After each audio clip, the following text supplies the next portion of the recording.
More than 30 sports figures, including NBA coaches and players, all under arrest this morning as part of a years-long sports betting FBI investigation. Chauncey Billups, Damon Jones, Terry Rozier, among those arrested for their alleged participation in rigged poker games and insider betting, even involving mafia crime families. FBI Director Kash Patel briefed the public yesterday. Watch. Individuals such as Chauncey Billups, Damon Jones, and Terry Rozier were taken into custody. This is an illegal gambling operation and sports rigging operation that spanned the course of years. The FBI led a coordinated takedown across 11 states to arrest over 30 individuals, but we also entered and executed a system of justice against La Casa Nostra to include the Bonanno, Gambino, Genovese, and Lucchese crime families. The charges and the arrests that were taken down across this country range from wire fraud, money laundering, extortion, robbery, illegal gambling. The fraud is mind-boggling. We're talking about tens of millions of dollars in fraud and theft and robbery across a multi-year investigation. Wow. The NBA says this: Terry Rozier and Chauncey Billups are being placed on immediate leave from their teams, and we will continue to cooperate with the relevant authorities. We take these allegations with the utmost seriousness, and the integrity of our game remains our top priority. Joining me now is sports commentator Patrick McEnroe. Patrick, good to see you. Thank you for being here. What's your reaction to this investigation? Good to see you, Maria. This is the tip of the iceberg, I think, of what's to come. And you know, sports betting has just exploded in the last couple of years, particularly legal sports betting. It's now $165 billion, that's with a B, per year, how much money is being spent. That's up 10% just from last year. But the real issue here, Maria, is the illegal betting that still continues around sports. And that number, anywhere from as low as $400 billion to over $1.8 trillion being bet offshore and on illegal sites. And I think this is where the NBA has got a real issue they've got to confront moving forward. Because, yes, of course, you can bet on the games. You can bet on the outcome. You can bet on what's called the over-under. That's particularly popular in NFL and football. But it's these prop bets, Maria, that are the real big issue right now in sports betting. Because prop bets mean you could bet on essentially almost anything that happens within the game. And that's what got Terry Rozier into trouble here, because he actually pulled himself out of a game about 9 minutes into the game, claiming that he was injured. This was back in 2003. So the prop bets on his line, the points that he would score, the rebounds, the assists that he would make, there were bets that came in on the under, that he would be under and all those things.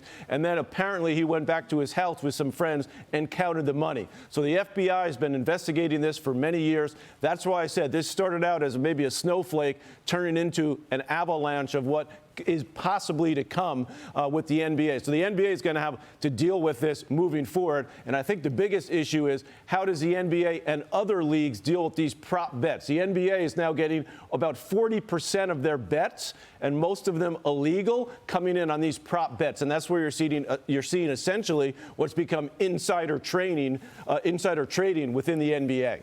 Oh, that's unbelievable. I mean, Patrick, these are not stupid players. Did they know what they were doing?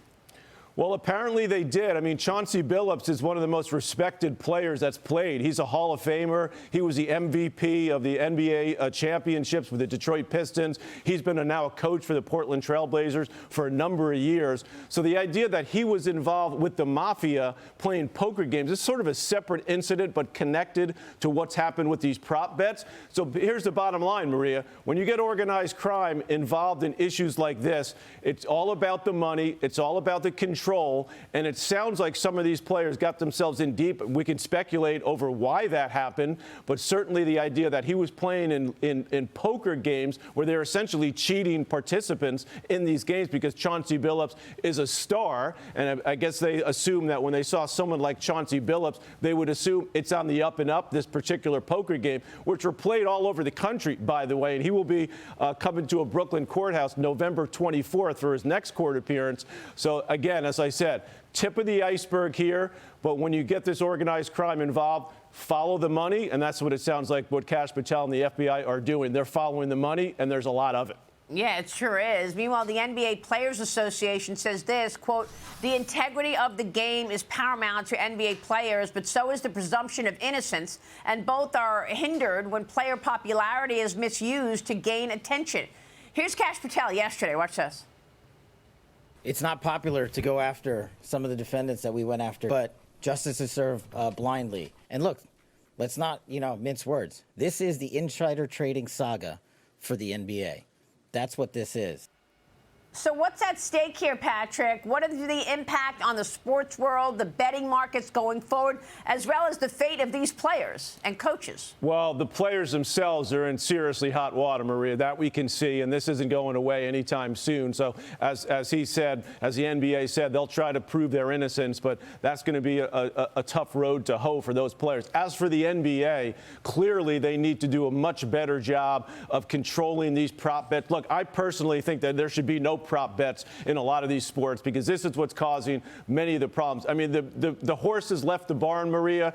I mean, you think about other issues that can be tainted, right? Whether it's alcoholism. I'm coming here this morning and there's signs everywhere for cannabis. That's been legalized, marijuana. So gambling has been legalized. All the sports entities are in it. There's too much money for this to go backwards, but there needs to be controls of these prop bets. And I think there also needs to be much bigger ways for these people to look at what's going on with these injuries and put that out there a lot more so that people understand, hey, this player's not going to be playing, and therefore that can affect the betting lines in a number of different ways. That's a great point. Let's get the panel involved. Chris Johnson, John Lonsky, jump in here.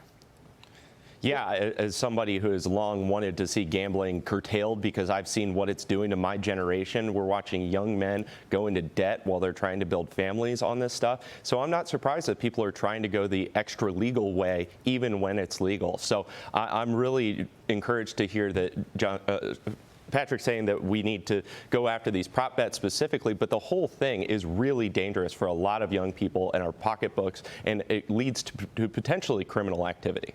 What do you think, John? Yeah, Chris is right. Young people have to realize the house always wins. That's the nature of gambling. It's very hard to stay ahead of the house when you gamble. I'm also struck by the fact that these players, these coaches, are making an awful lot of money, yet they engage this type of illegal activity with a mafia. My goodness, this is crazy. This is like having traders on Wall Street go ahead and work with a mafia to try to get some type to make extra money. It makes no sense. And I wonder what type of impact this is going to have on the NBA long term. Yeah, what do you think about that? That's true. Yeah, it's a good point, John. They have a problem. The NBA is viewed as being soft on China. That's not necessarily a good thing today, and this is just going to further tarnish the image of the NBA. Yeah, I mean, Patrick, it's this point that John is making, we've talked about a lot, Patrick. I mean, the NBA is more interested in going to China and revving up money in China than it is about the fans in the U.S. Sometimes it appears that way. Well, that's not unusual, Maria, for a lot of sports. Tennis is my sport, and they just finished playing a lot of big tournaments in China. So, again, follow the money there. And to John's point, which is a great one about, these players making a lot of money. Well, guess what? Follow the money. This is an addiction. Gambling is an addiction. To Chris's point earlier, he's 100% spot on, and young people are getting addicted to this. That's why they got their phones out. The percentage of people betting on their phones, I mean, it's like 85% of people make their bets on the phone. So it's there, it's available, and it's causing major issues, not just for individuals, but for these sports leagues as well. Yeah, great points all around. Patrick, good to see you. Come back soon. Thank you, sir. You got it. All right, Patrick McEnroe joining us in New York.